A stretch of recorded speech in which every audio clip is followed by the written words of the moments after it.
de Santa Cruz do Rio Pardo, nos pergunta: doutrina importa?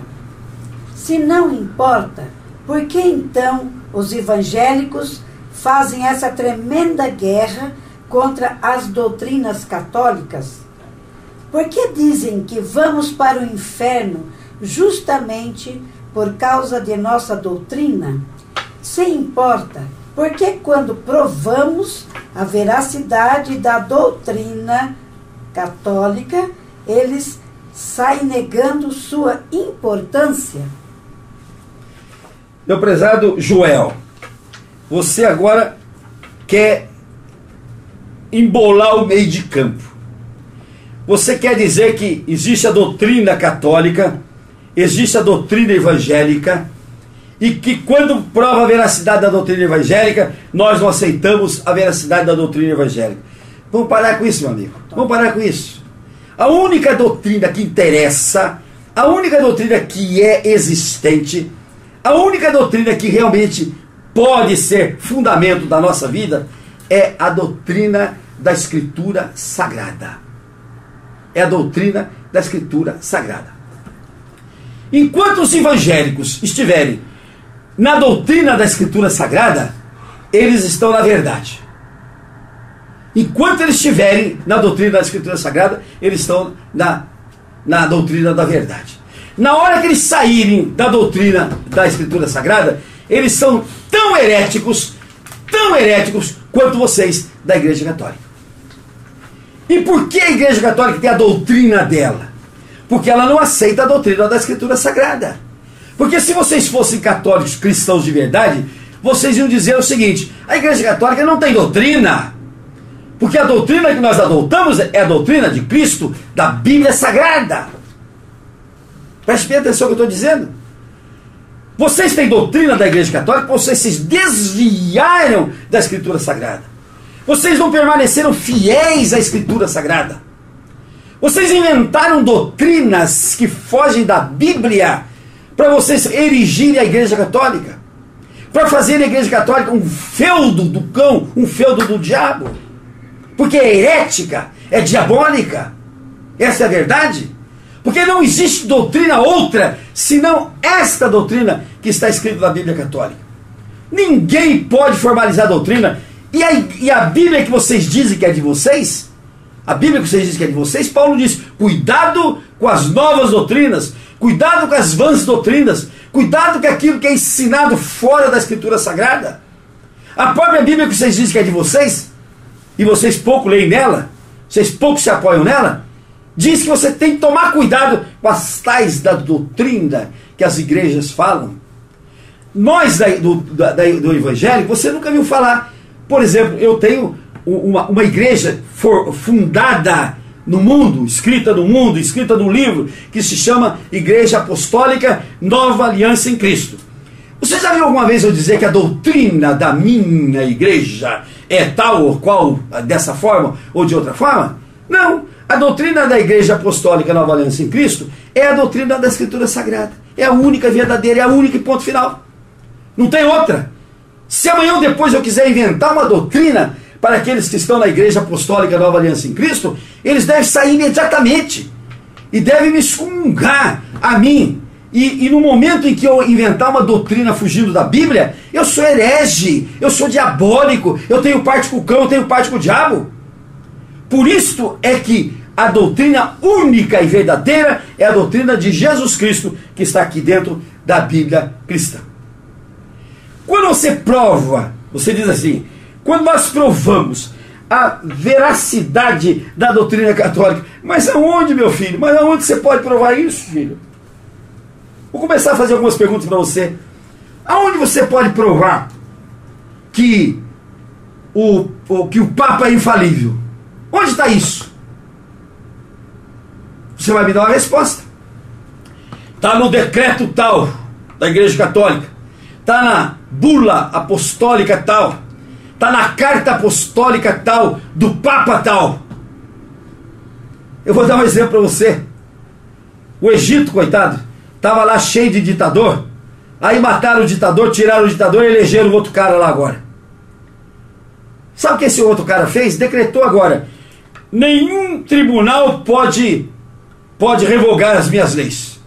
Nenhum parlamento pode discutir as minhas leis. Ninguém pode discutir a minha ordem. É um novo ditador que tem no Egito. Um déspota. Um tirano. Aí você vai dizer: mas isso não dá certo, isso não pode. Que é isso agora? Ah, mas o Papa pode. O Papa vai declarar que ele é infalível e dizer: olha, não está na Escritura, eu não posso explicar para vocês como é que eu sou infalível, mas isso é dogma e você tem de acreditar. Ponto. Se você não acreditar, você comete um pecado e não vai para os céus. E aí você, com medo de ir para o inferno, e é justamente por acreditar nesse dogma que você, se não se arrepender, vai para o inferno. É justamente por acreditar nesse dogma que esse homem diz que ele é infalível. Então, essa é a doutrina da Igreja Católica, doutrina errada, doutrina de déspota, de tirano, de diabo, doutrina de quem não é de Deus. Porque a única lei que eu tenho de obedecer, o único infalível que tem na história do mundo, chama-se Jesus Cristo, e mais ninguém. Ele que é infalível, o Espírito Santo e o Pai Santíssimo. Fora disso não tem santo, não tem santa, não tem ninguém que seja infalível. Não tem papa que seja infalível no mundo. E a única maneira que ele se tornou infalível é porque ele decretou. Eu sou o chefe do mundo da minha igreja. Amanhã eu decreto: eu, Francisco de Assis, decreto que eu sou infalível. Tudo que eu falar, vocês têm de acreditar. Porque, olha, eu sou infalível. Aí eu começo a inventar um monte de teoria, um monte de doutrina, um monte de coisa diabólica, e os meus que me seguirem são obrigados a engolir. Como católico, coitado do católico, é obrigado a engolir a tal da bula papal, os decretos do Papa, obrigado a seguir um homem, que é mentiroso como todos os outros, que é pecador como todos os outros, que erra como todos os outros, mas decretou que ele é infalível. Vamos ver outra doutrina, veracidade de outra doutrina. Vocês dizem que a Igreja Católica, ela tem por fundamento Pedro. A base fundamental da Igreja Católica é Pedro, que hoje é substituído pelos padres, pelos papas. Olha, mas a Escritura Sagrada diz: Pedro, o próprio Pedro, que vocês dizem que era o fundamento da igreja de vocês, o próprio Pedro, ele diz: não, pedra fundamental é Cristo. Vocês que desprezaram a pedra fundamental. Pedro botou o dedo no nariz dos judeus e disse: vocês desprezaram a pedra fundamental que é Jesus. E hoje eu vou botar o dedo no seu nariz. Vocês estão desprezando a pedra fundamental que é Jesus, para colocar no lugar dele Pedro, que era pedra de tropeço, Pedro que era pedra de mentira, Pedro que era pedra de homem, Pedro que não tinha profundidade nenhuma. E depois deles vocês falam que o Papa é a pedra fundamental da igreja. Isso é doutrina de Deus? Isso é doutrina de Deus? Isso é doutrina verdadeira? Que isso? Que isso? Aí a Bíblia diz assim: vocês não sejam necromantes. Vocês não sejam necromantes. Vocês abominem a necromancia.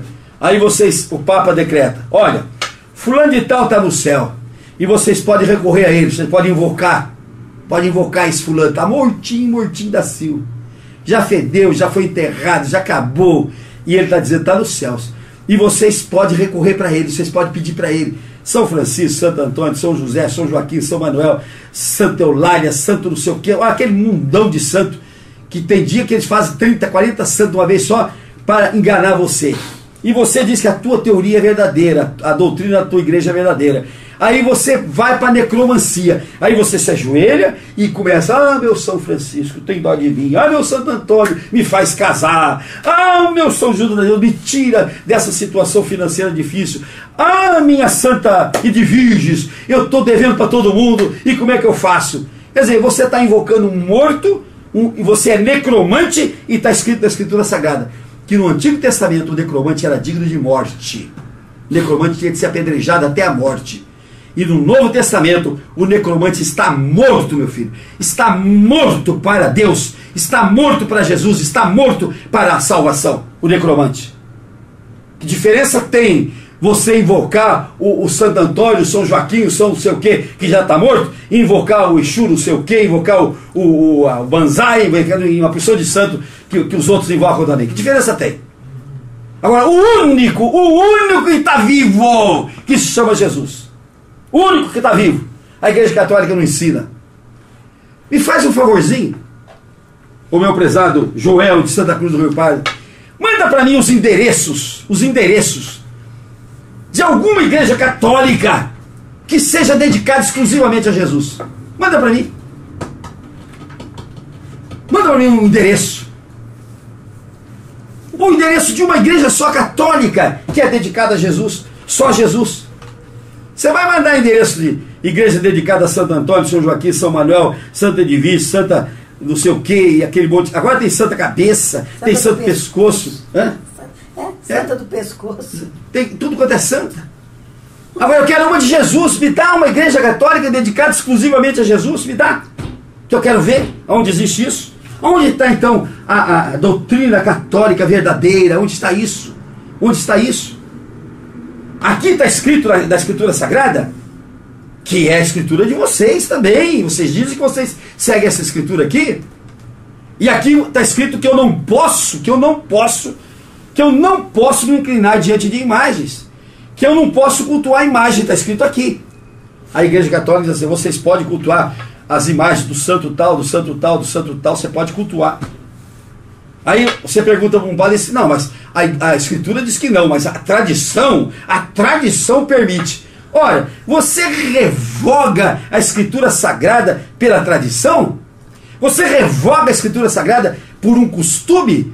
Você revoga a Escritura Sagrada por um palpite? E você vai me dizer que isso é doutrina que eu tenho de respeitar e que é doutrina verdadeira? Que isso, meu irmão? Que isso? Eu podia ficar até de tarde aqui falando para você das enormidades das doutrinas falsas, mentirosas, diabólicas da Igreja Católica. Podia ficar aqui falando para você. E você vai ver que uma a uma são realmente diabólicas. Quando Lutero levantou 92 teses contra a Igreja Católica, que ele escreveu uma por uma, que ele foi levar lá para o Papa receber aquela expressão dele. Ele chegou lá e encontrou um papado corrompido, um papado que não tinha vergonha na cara, e ele voltou e afixou as teses na igreja onde ele era o padre, onde ele era o prior.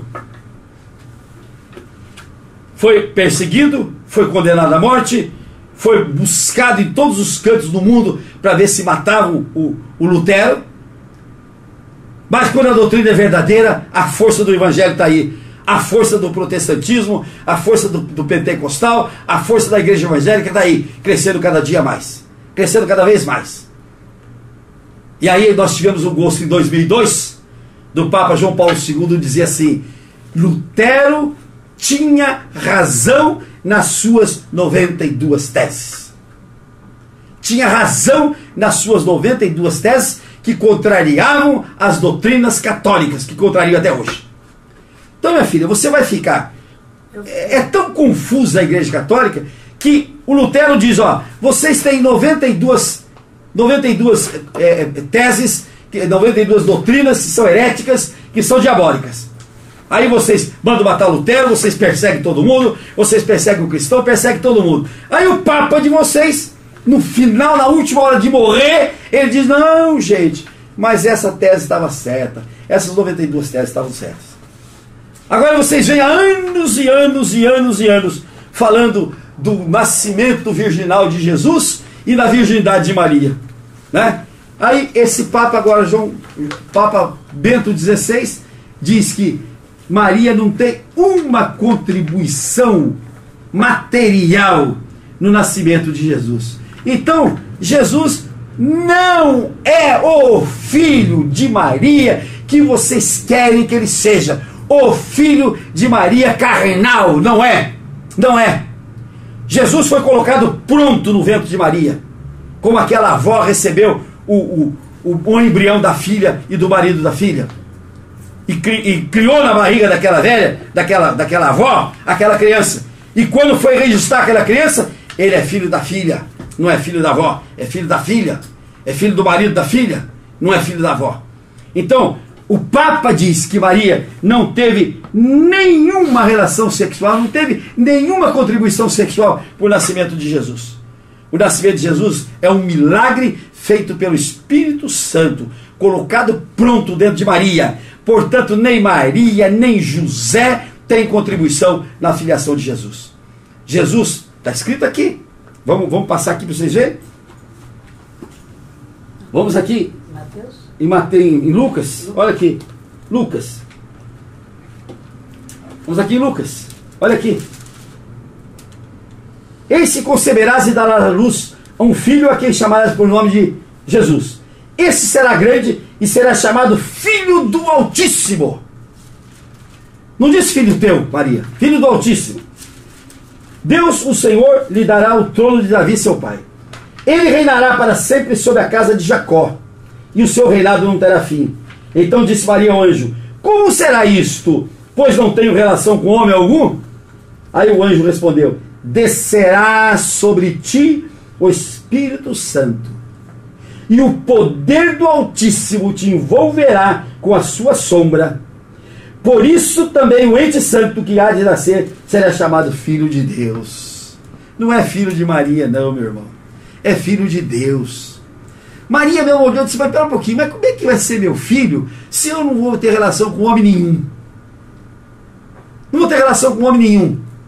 Aí o anjo diz assim, veja bem: descerá sobre ti o Espírito Santo, e o poder do Altíssimo te envolverá com a sua sombra.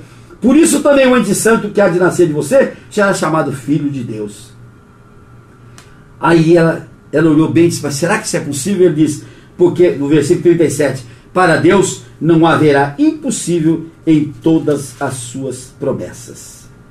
Então veja bem, Maria ficou ciente de que o filho que ela recebia pronto, de que o ente que ela recebia pronto, era dentro da sombra do Pai Onipotente, através da inspiração do Espírito Santo, que era colocado dentro do seu ventre pronto, sem nenhuma cooperação carnal dela. Portanto, ele será chamado Filho do Altíssimo, e não é filho de Maria, não, nem filho de José. Essa é o que está escrito na Escritura Sagrada. É o que está escrito na Escritura Sagrada. E é o que nós temos de acreditar. Esta é a verdade. E o Papa seu agora, o Papa Bento XVI, num momento de lucidez, num momento de inspiração do Espírito Santo, ele diz assim: é um mistério. Maria não contribuiu nada para isso. Nada para isso. Nada para isso. É o Filho de Deus que foi colocado ali. Agora vocês querem desmerecer Deus, quer dizer, não, sem Maria Deus não faria nada disso. Ah, mas o que é isso, gente? O que é isso? Ah, se não fosse essa Maria, era Josefina. Não, Deus usou Maria, usou o ventre de Maria, como aquela filha usou o ventre da mãe, para colocar naquela avó o seu embrião, o seu rebento. Ele não é filho da avó, não. Ele é filho da mãe mesmo. Aquela que deu o óvulo e aquele que deu o seu espermatozoide para formar aquele embrião que foi colocado pronto dentro do ventre da avó. Maria recebeu Jesus pronto dentro do seu ventre. Isso é o que eu tenho dito às escancaras, e agora eu tenho um companheiro dizendo a mesma coisa que eu disse, que é o Papa de vocês, o Bento XVI, né? Então, filho, não fica nessa da veracidade da doutrina católica, que não tem uma que seja verdadeira. Tudo é mentira para poder enganar o povo, para poder iludir o povo. Tudo vem satanicamente falando, tudo vem hereticamente falando, para enganar a vocês todos. Essa é a verdade. A única doutrina que pode existir é esta aqui. É a doutrina da Bíblia e mais nenhuma. Mais nenhuma. Só esta doutrina da Bíblia. Que ela não é evangélica e não é católica. É a doutrina de Jesus. É a doutrina de Deus. Essa que nós temos de seguir. A doutrina importa sim. Mas não a doutrina católica nem a doutrina evangélica. A doutrina da Bíblia. A doutrina da Escritura Sagrada. Essa que nós temos de seguir. Amém? Amém. Volte sempre, meu prezado Joel. Que Deus te abençoe. Olha só.